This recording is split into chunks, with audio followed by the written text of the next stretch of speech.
are going to talk now about the ecosystems. And I'm going to start with defining what is, in my opinion, an ecosystem. So the session now is about ecosystems. We have here a wonderful panel of panelists. Here on my right is Fabien Gauthier, the head of unit of the new Innovation Ecosystems unit in the European Commission. On her right is Emilio Corchado, the founder and CEO of Startup Olé, one of the largest events for startups in Europe. And on his right is Pierluigi Argoneto from the Basilicata region, the innovation coordinator. Here on my left, I have Naufal Shana, the CEO of Digimind Monaco. So he's a startup, he's a founder of a startup.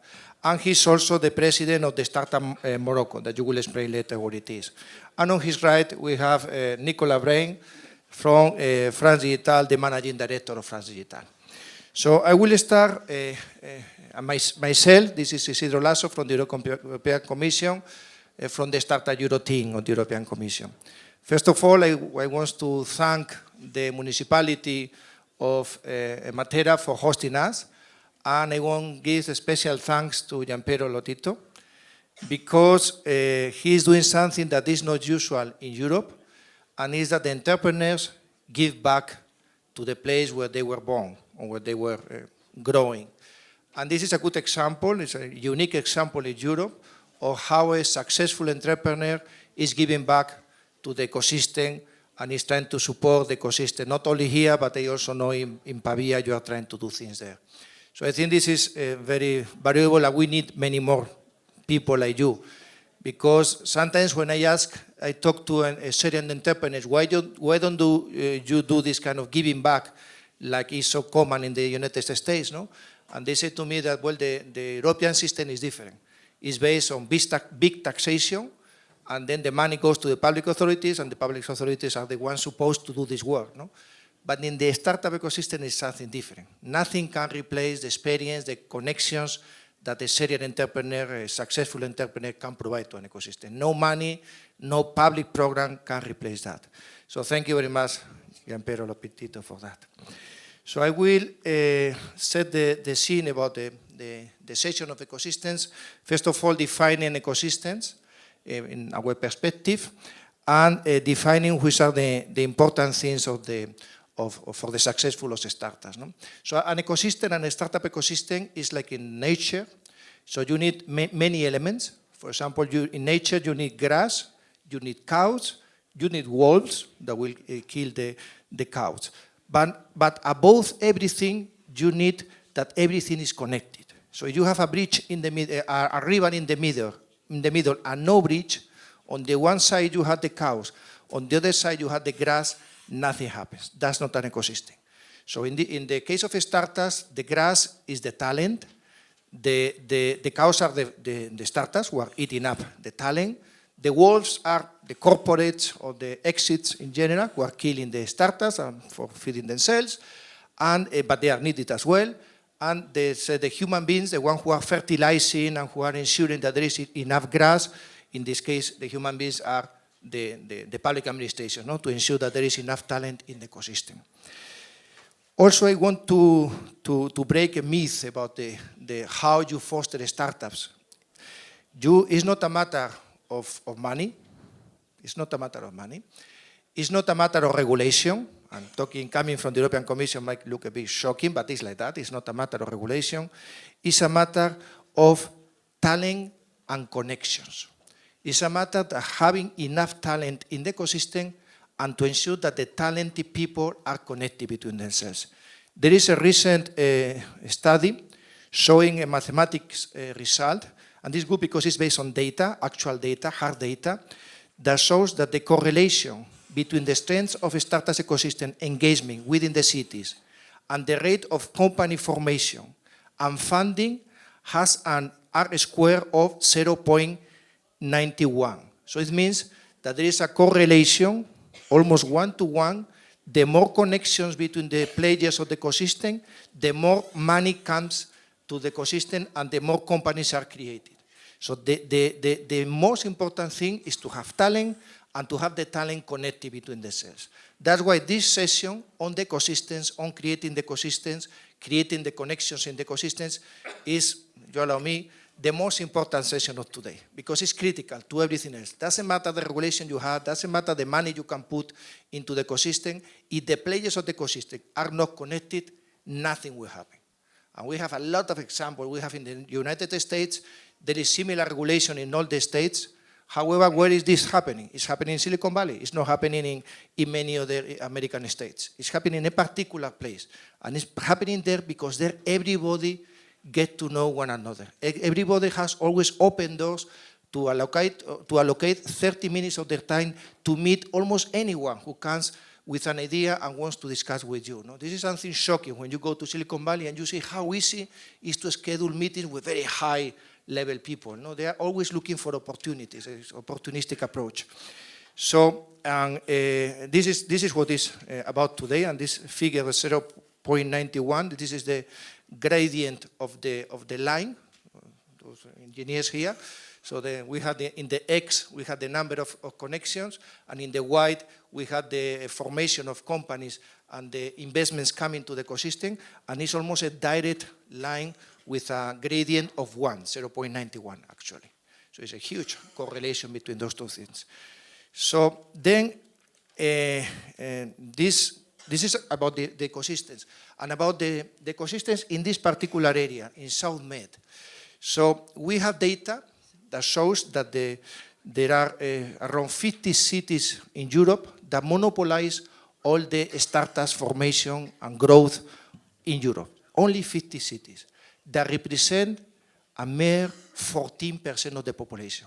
So all the new economy is concentrated in the hands, the wealth, the power, in the hands of 14% of the population. So many cities like Matera, but many of the points that we see in this map, SEMED, are out of this. This is not sustainable. Imagine the social problems that they can generate in the future. So we are promoting the concept of the startup cities. That has nothing to do with the smart cities. In the smart cities, you create the infrastructure so that the users in the city can have access to the services. But you might not necessarily benefit from that.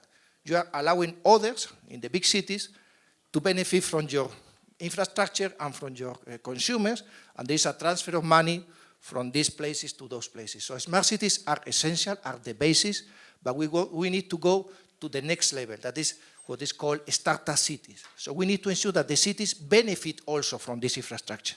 Not only provide users and consumers, as you said before, GP, for Google, etc., to get more and more money. Imagine, well, nothing against Google, but imagine the Googles of this world, the more smart cities, the better for them. More users, more money that comes to me. That's fine, but let's go the next step. Let's build smart cities in all the points in this SEMED. No? So it's about benefiting from and not only allowing others to benefit from your consumers. No? And it's great that in the European Commission that started Startup Europe 8 years ago, we have been, not only myself, many of my colleagues, we believe now in this concept of ecosystems. For the first time ever in any public program for research and innovation, there is a new budget line for ecosystem, innovation ecosystems. We have here the head of unit, Fabian, with a budget, correct me, it's 800 million or 500? 500 million euros to develop these ecosystems, to create connections, matchmaking within the ecosystems. That will be part of the European Innovation Council that has a budget of 10 billion euros, if you can correct me. With Emilio, starting with you, how you created an ecosystem in this case in Salamanca. Salamanca is not Madrid, it's not Barcelona, so it's not one of those 50 cities who are benefiting from this. How you created that, how being connected to other ecosystems in Europe has supported you.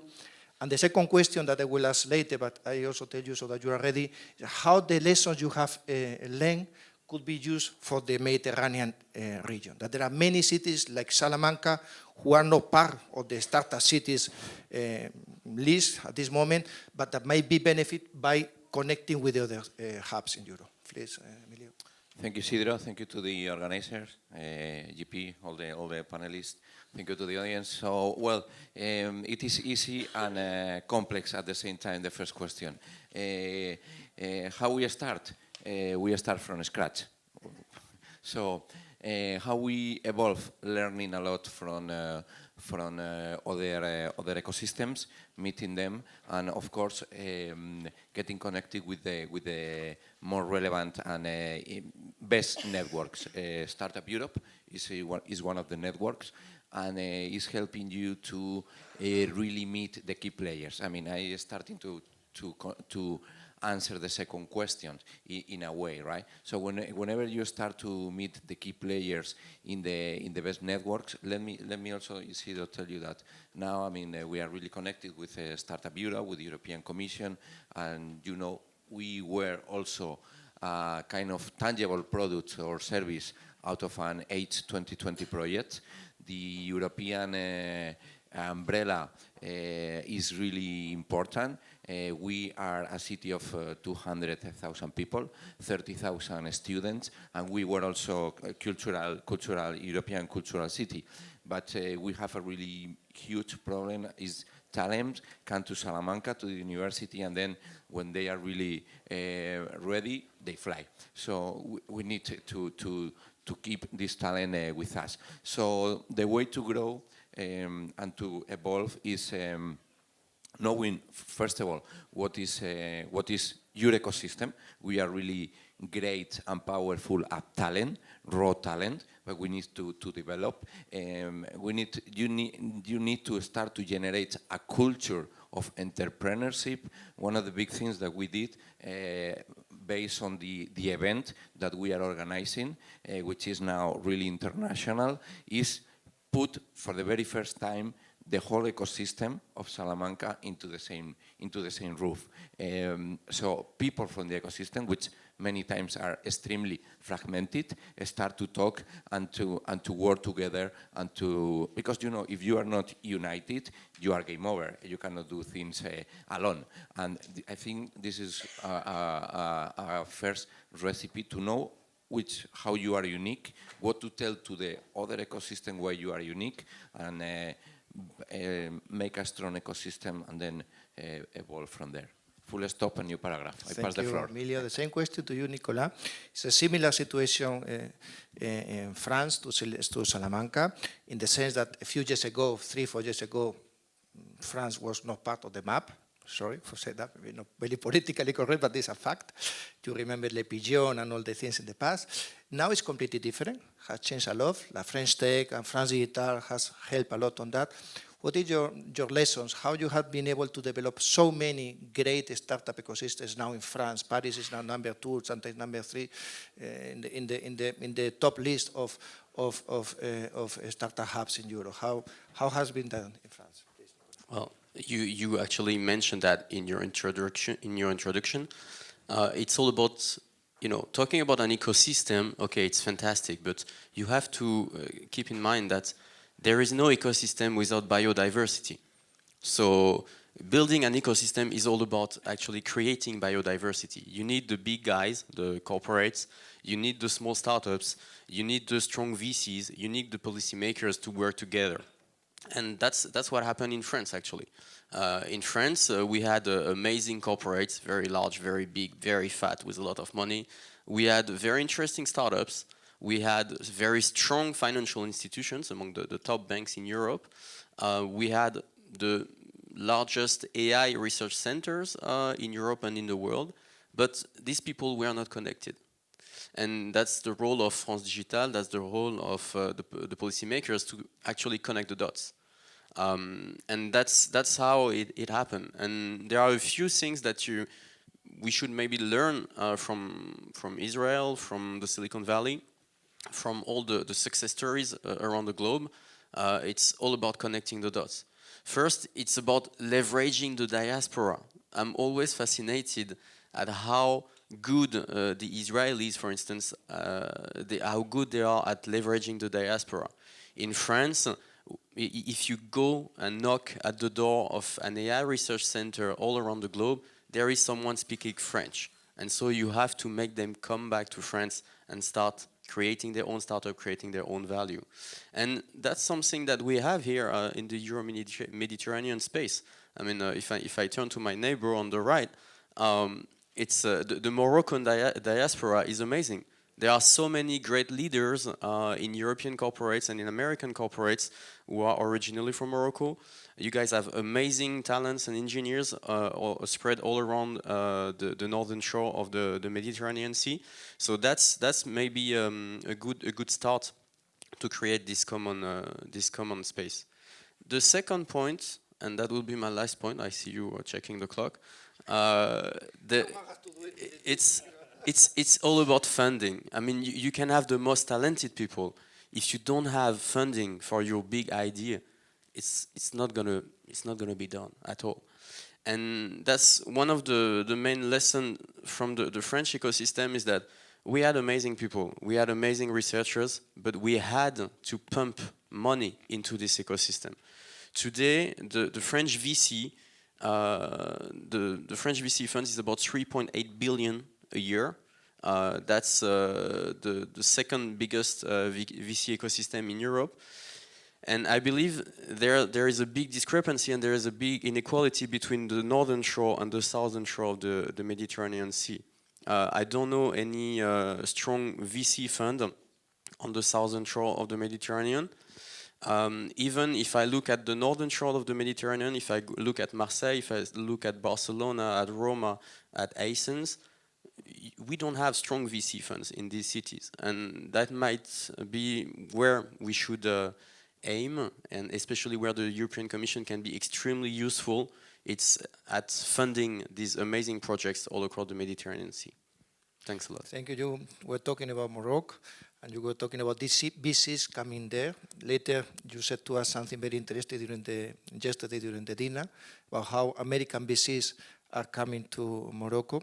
Could you explain also a bit the situation of where you are in comparison to Salamanca and to Paris in Morocco? Some of the data you provided us yesterday about the mapping you had done of the ecosystem, and maybe make a link to what Nicolas has said about the VCs in Morocco, please. Okay, so to talk about the Moroccan ecosystem, the first time Startup Morocco started their activities, it was in 2011, and the first question we ever had, we were talking about a startup event, and the first question was, what is a startup?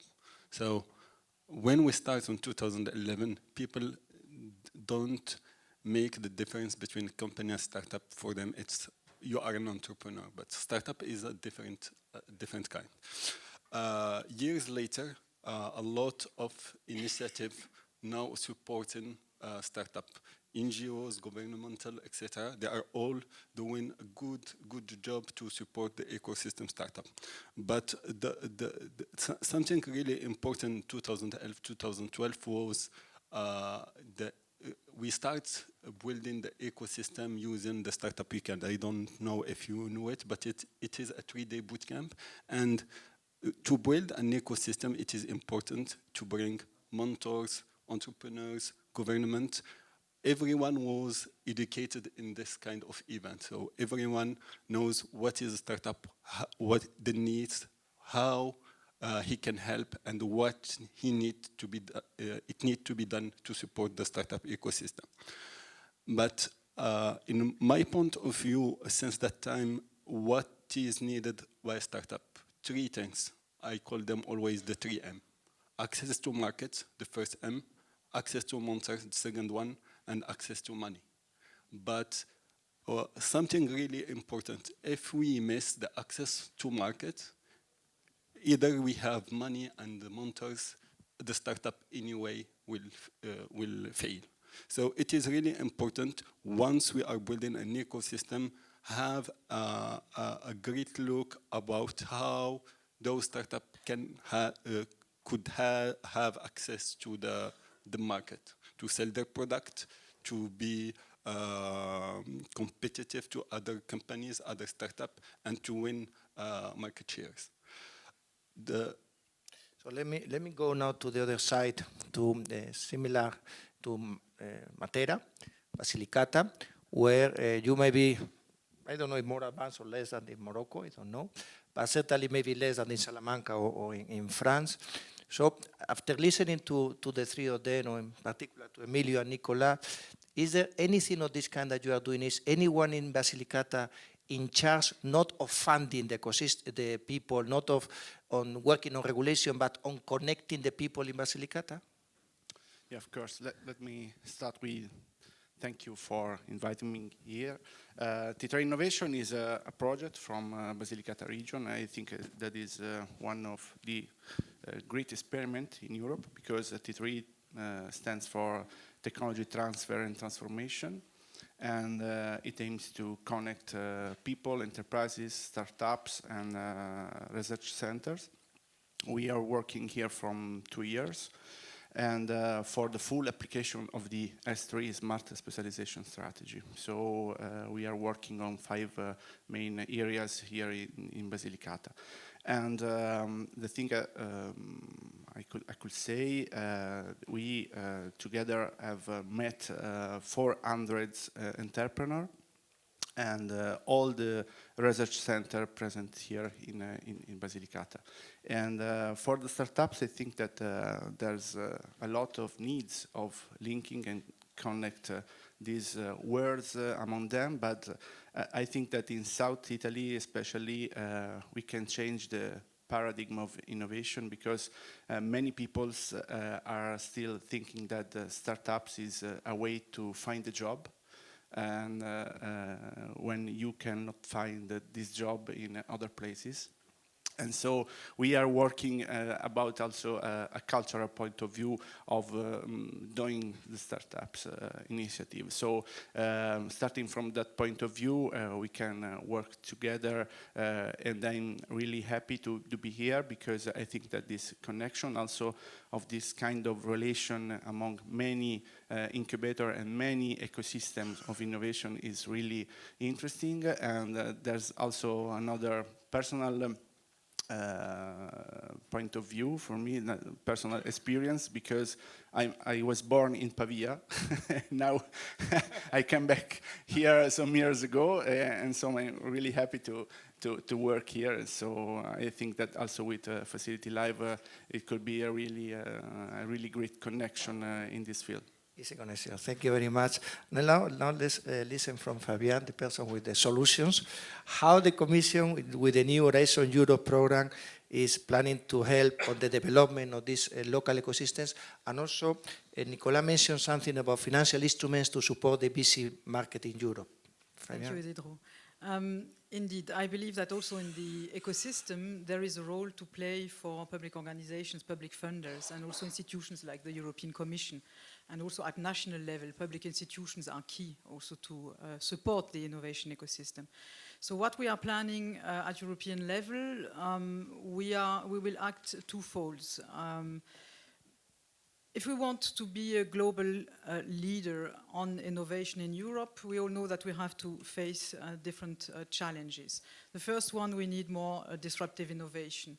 The second one, we need to bring science to business, to bring science to innovation, to the market. And we also need to attract private investment for these innovators to grow.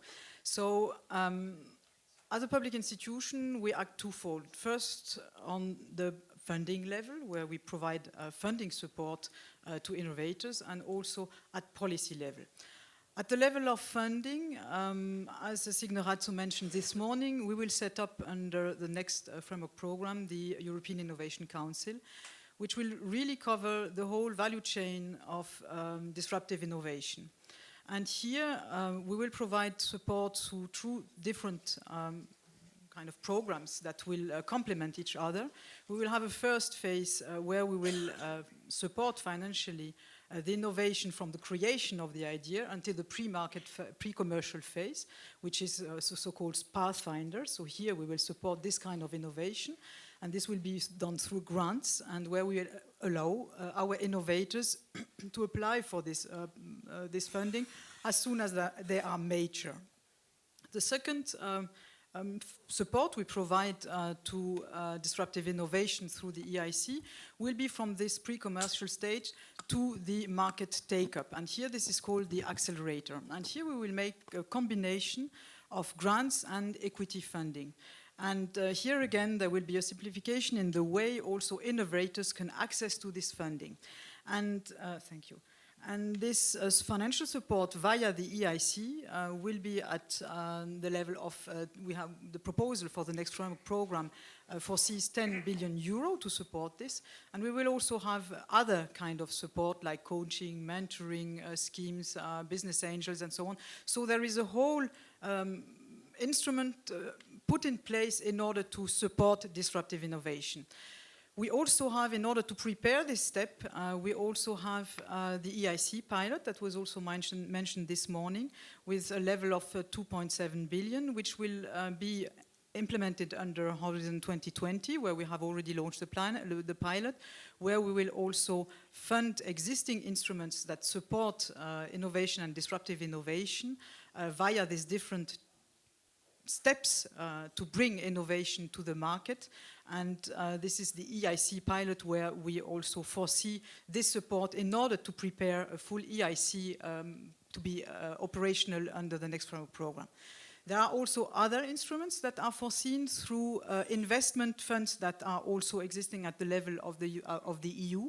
The InnoFin instrument, where the Commission also provides some support in order to guarantee some investments that are made by entrepreneurs for their innovation, where we work with financial institutions and where we provide in collaboration with other institutions, some guarantees for SMEs, for instance, where they get loans, where they get leasing, where they get guarantee support from other companies. So here it's really a complementary scheme that we foresee through our investment instruments, which will be the InvestEU in the future under the next multi-annual financial program. So this is the financial side in a nutshell.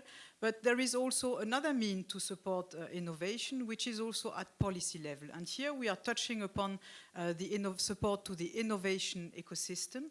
And the idea under this policy work that we do through our framework program as well is really to try to connect, to put in relation, to connect the national ecosystems with the EU level, and with the European level of innovation.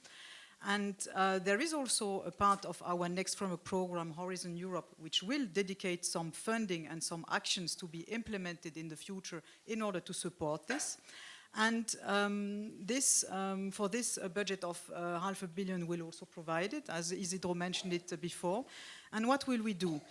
We will have also in order to connect these national innovation agencies, the national and regional ecosystems together, we will have an EIC forum that will help making this connection between the national level and the European level. We will also have some programs which will enable to co-fund financially also programs that contribute to the emergence of innovation ecosystems in Europe. So this is also a funding scheme that will allow also programs between different national and regional players to be co-funded in the programs that need to put in place in order also to implement some activities. And we will also support initiatives or support reflections and also progress in some fields like social innovation, public sector innovation, public procurement. So this is really the policy level that we would like to tackle also at the level of at European level in order to support in different ways how innovation ecosystems and specifically how disruptive innovation can emerge and can more easily access to the market in the future. Thank you, Fahia. Let's move to the second part of the session. We were talking first about the ecosystem. We have had all your personal initiatives, experience in your local ecosystems at European level. So let's move to the second part. Let's move to this map. So how the lessons, Emilio, that you have learned of building the Salamanca startup ecosystem by or leveraging the power of the connections with all the European ecosystems that you explained before, how those lessons could be transferred to creating connections between the dots, connecting the dots, as Nicolas said before, that we see in the map. What would be your recipe?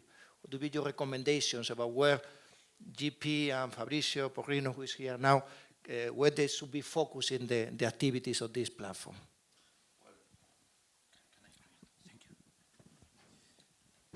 You know, well, somehow Startup Ole is connected with several of these networks.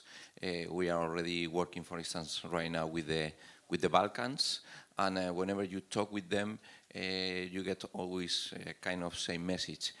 We are all working, but not really working in collaboration sometimes. So what does it mean? For instance, the market is really small. I was also 10 days ago in Panama, visiting Iberoamerica, and well, you know, the market in countries like Panama is like there's not really a big market. Then you need to work with the others. So, for instance, there is the SICA, Integrational System of Central America, and then we are talking about several million of, we are not just talking about 4 or 5 million of citizens for your market, we are talking about several millions of people. Then you really need to know that you really need to talk to the other countries. You really need to know the key players, because you need to do a soft landing there. And for instance, we operate also as a startup. We are a team of 5 people. So first of all, to go to a market, you need to know the key players in the market, because whenever you go there, you are going to do a soft landing, meeting the right people at the right time. And we are talking about investment, clients, we are talking about everything, talent, because also you need to know the universities, who is providing the talent, or whoever. So, you know, you really need to know, and we really, because I'm also collaborating with you, know what is going on in each country, talking really in an open way to what is going on in each market, and start to work together to see what are the needs in each place, to know which are the key players, and then generate a plan where to connect. Because sometimes, well, we know that, for instance, in the east of Europe, the talent is massive, right? But maybe the way to go to the market is not so easy, right? So you just need to connect these two needs, market and talent. And well, you know, I think this is really to know what is going on in each country, market, and so on, and from there have a clear plan to how to complement and to put together all needs, pro, cons, and so on. So I think this is really important to map what is already on the place, needs, and so on. And this is experience, as I say, this is not a theoretical experience. It's also when we operate as a startup, you know, we work quite easy. I mean, we know Europe, but we do not know Iberoamerica. That's why we are working with SEHIP, SICA, and all these guys helping us to go there and start to meet the right people. Thank you, Emilio. So you talk about mapping, connecting the key players, knowing the key players, sorry. Second, how to connect, a plan about how to connect, with the idea of soft landing. Soft landing, I think, is a key word in here. And with the final goal of having access to a big market, that is something that you were talking before. So, Nicolas, what would be your recipe, not thinking in France, thinking more on this, the whole region, and how to connect all those dots? We are quite good in France at recipes. Not as good as Italy. But yeah, I know that I'm the last obstacle between you and your lunch, so I'll try to make it short. Let me share a disappointment. I don't think that the next Google or the next Facebook is going to come out of this map. However, I do think that we have amazing companies on this map Pirelli, Telefonica, Louis Vuitton, Attijari Wafa in Morocco, or Rascom in Egypt. And by using new technologies, just as the one that you guys are developing at Facility Live, by using AI, by using blockchain, these traditional companies can keep on as regional leaders or as global leaders.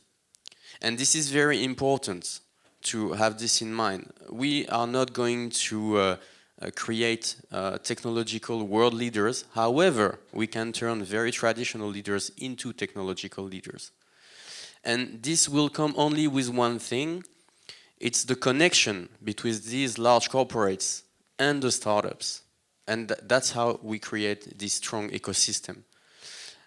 I think we would be successful at Startup Europe Mediterranean only if within the next 5 years we have a very powerful Moroccan bank buying up, acquiring a French fintech startup in order to accelerate its own digital transformation.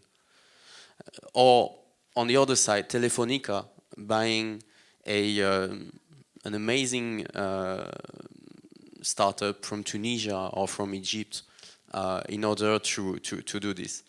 It's very, very important because if we look on the other side of the Atlantic, in the US, we have to bear in mind that Apple, there wouldn't be any Siri if they hadn't acquired a startup. Windows wouldn't even exist if Microsoft hadn't acquired the startup that was developing this software. Amazon, AWS wouldn't even exist if they hadn't acquired a startup that was developing cloud solutions. And that's the thing that we are lacking in Europe and in the Mediterranean Sea, is this culture of building up companies by acquiring startups. So that would be, I think, the main objective and really an amazing result if we could achieve that within the next 5 years. Thank you, Nicolas. So we will meet in 5 years here in Matera. Yeah. Is that okay? We need the support of the mayor to meet here 5 years from now to see we have achieved that. So Nicolas was touching a very important point about the corporates and startups collaboration. He mentioned the American ones, big companies acquiring a lot of startups. Data is that these big players, they are acquiring or acquiring around 50 startups per year, 50. So 3 or more than 3 startups every month. And when you go there, and suppose you, Nicolas, you may have the same experience, and you talk to the guys, for example, in Google in charge of acquisition. Let me share just one figure. We conducted a very, very important mapping of European AI ecosystems, and we came up with a terrific figure. The American corporates invest 6 times more in AI startups, in acquiring AI startups, than their European counterparts. This gap is huge, and I don't even want to know the figures for the Mediterranean area because this would look terrible. And that's this gap that we need to fill. Yeah, I was telling you the experience when I was talking with the Department of Acquisition in Google. How do you convince the board of directors in Google to acquire 50 startups when you know that 45 of them will fail? And they say, well, it's very easy because almost all the members of the board of Google, they are themselves entrepreneurs. They have founded startups, and they know that even if the startup fails, you have a lot of experience, a lot of talented guys that are anyway useful for the company. How to transform the Jose Maria Payetes of this world, the CEO of Telefonica, into this kind of mentality is not something from the one day to another, but full agreement. This is something also that I add to the points that Emilio said. So from the other side of the Mediterranean Sea, what should be your recommendations about where the startup Med should be focusing on connecting the dots? So I have few ones, but the most important is collaboration instead of competition. The ecosystem players need to collaborate more. The ecosystem is not mature. There is enough space for every player to do his job. And we need to collaborate at local level, at regional level, as well international level.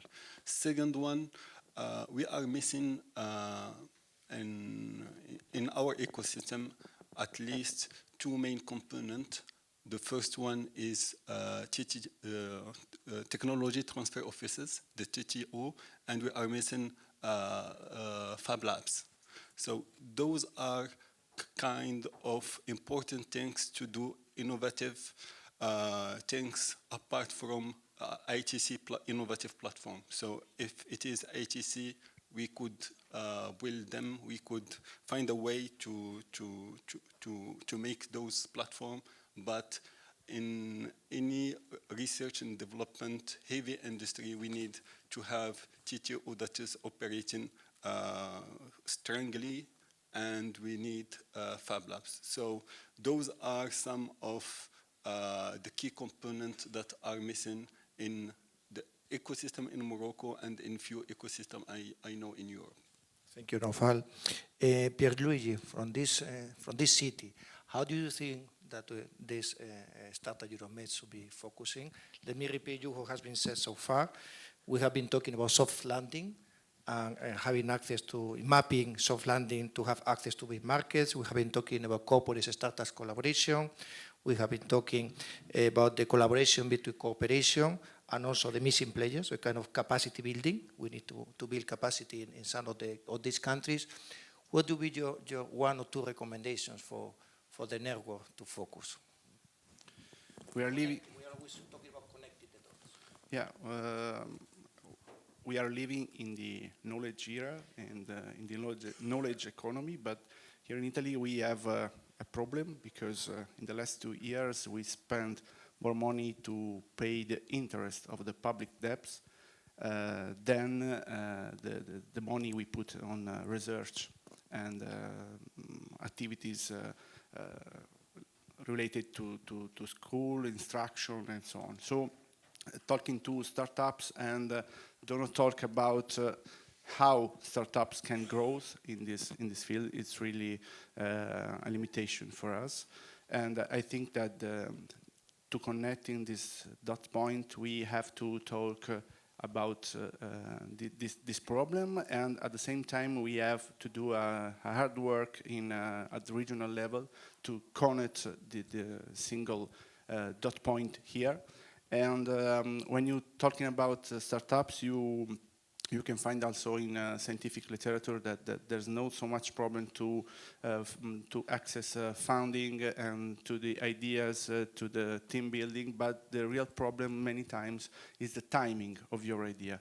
So I think that this kind of platform we are talking about today is a platform with the right timing to connect many ecosystems. So I think that here in South Italy, and starting from here, from Matera, from Basilicata, maybe we can work more strongly on the regional ecosystem to be able to connect this regional ecosystem with the other one, considering all these difficulties we have with the scarcity of investment in research and development. Okay, thank you. So you have added this idea of developing first the local, the regional ecosystems before connecting with the others, and the lack of funds for related. Yeah, of course, because when we are talking about cooperation, it's true, but maybe when I was a young researcher, I was working on the game theory, and there's the co-opetition. We have to cooperate, but at the same time, we are in a world in which we have to compete with the other one. So we have to look at both of these dynamics. So this is reinforcing a bit what Naufal was saying before. So coming back to the European Commission, to the RTD, so where do you see the focus of this network for the next 5 years? What do you think they should be focusing? Indeed, in connecting these different players and making sure that we have the most efficient innovation ecosystem possible, because one thing is to have an ecosystem, another one is to have an efficient one which works and which also has an impact. And that's what we foster really also when we implement our policies. We really look at the impact, and here what is foreseen is that we also want, through this policy work that we intend also to continue, is we really would like to see what are the needs of the innovators at European level. We know we need disruptive innovation. We know we need to attract funding and investment. And this will only be possible if we also know the ecosystems, if we make these connections that you were talking about, if we act through initiatives like Startup Europe, if we bring together the national, regional, European players together, and also if we look as well at other policies, because that's what we also do in the European Commission. We work with other services. We look at the competition policy in order to see what can happen at state aids level. We work with the region. We have to look into the regional policy to see also what are the connections possible, what are the synergies that can be brought through this. We also, when we issue legislation at European level, we need to look into this legislation, what could hamper innovation, and we implement an innovation principle where really we scrutinize the different legislation that are put in place and look at this innovation, the innovation possibilities that would maybe be where we would need to have a look and where we would need to make sure that we foster innovation. So these are the different ways where we can make these different connections and continue listening to the needs. I believe that it is crucial, and such networks are really very important because we have a connection to all the players, we bring them together, and here we can really make sure that we bring something with impact and that is efficient, and where we have the most efficient ecosystems in place, which will, in the end, also attract the investors. Thank you, Fabian. I'm going to ask you, for finishing, we are catching up, we are recovering part of the time, not fully, but I'm going to ask you in 1 minute to tell me what you would like to see out of the network in 5 years from now. So what Nicolas said, maybe you already answered, but you have another minute to conclude. But before that, so that you have some time to think of that, I will summarize a bit what has been said until now for the recipe, French or Italian or Spanish recipe for the network. We have been talking about the mapping, the knowing the players. We have been talking about a plan to connect for soft landing, for having access to the market, focus on corporate startups connections to help traditional companies to become big tech giants, to digitalize. We have been talking about collaboration between competition, the co-petition that you were mentioning as well. We were talking about capacity building in some regions, missing players. We were talking also about connecting the dots also at regional level, Basilicata level, let's say before, or at the same time that you are connected at the South Mediterranean level, looking at the impact of analyzing the needs of the ecosystem, bringing together all the players, being private on public, and also look a bit outside of the borders of the ecosystem to other policies, and how you can, the network can build synergies with other policies. So I hope, Emilio, you have time to reflect on this 1 minute, and I will be straight on that. So the same 5 minutes, we have to be able to finish. So Emilio? Yeah, sure. I will leave the figures for the others, the more technical guys, like how many exit, blah, blah, blah. My dream in 5 years will be that each entrepreneur belonging to the network feel at home in such network, regardless the country where he is operating, soft landing or whatever. So feeling as he is part of the network and having access to all the services, investors, and so on. Full stop, new paragraph. Thank you, Emilio. So now we can go just like that. Okay. We will leave Fabian for the end. Okay. I don't know, honestly, but in the next 5 years, I think that one of my dreams is to be able to react rapidly to the innovation. And one of my favorite citations about Mike Tyson, he said, everything of us has a plan until he has a punch in his face. So I think that we have to be really at the same level of a boxer. Okay, so feeling at home in the network, being able to react quickly to the changes and not plan too much. So we have to act as a startup, pivoting, etc. So what is your dream of the network in 5 years from now? I believe I can say having some unicorns that inspire the whole ecosystem. Once we start having 1, 2 unicorns, it will be a hope and an inspiration for many, many entrepreneurs to follow the path.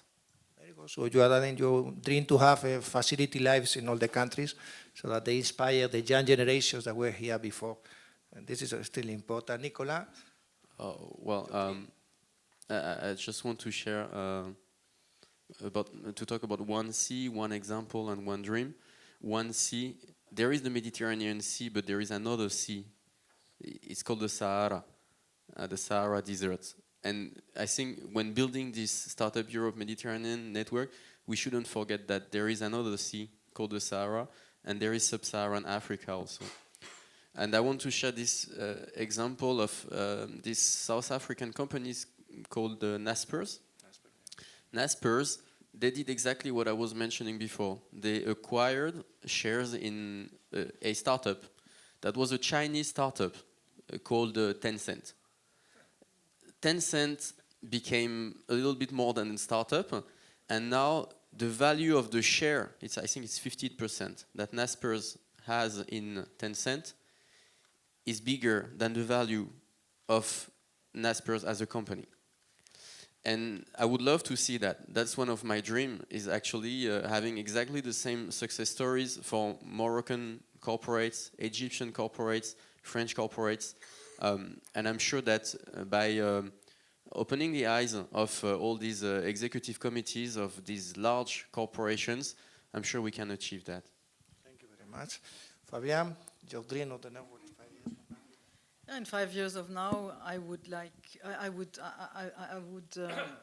wish that this network is a success and it continues growing, and that each member of this networks know whom to address to let innovations emerge, to attract funding, to attract their investment, and really continue growing for the success of this network. And I mean, our European program is for Europe, but it's also open to the world. So this expansion and this openness and connection between all these different elements is key. So a success.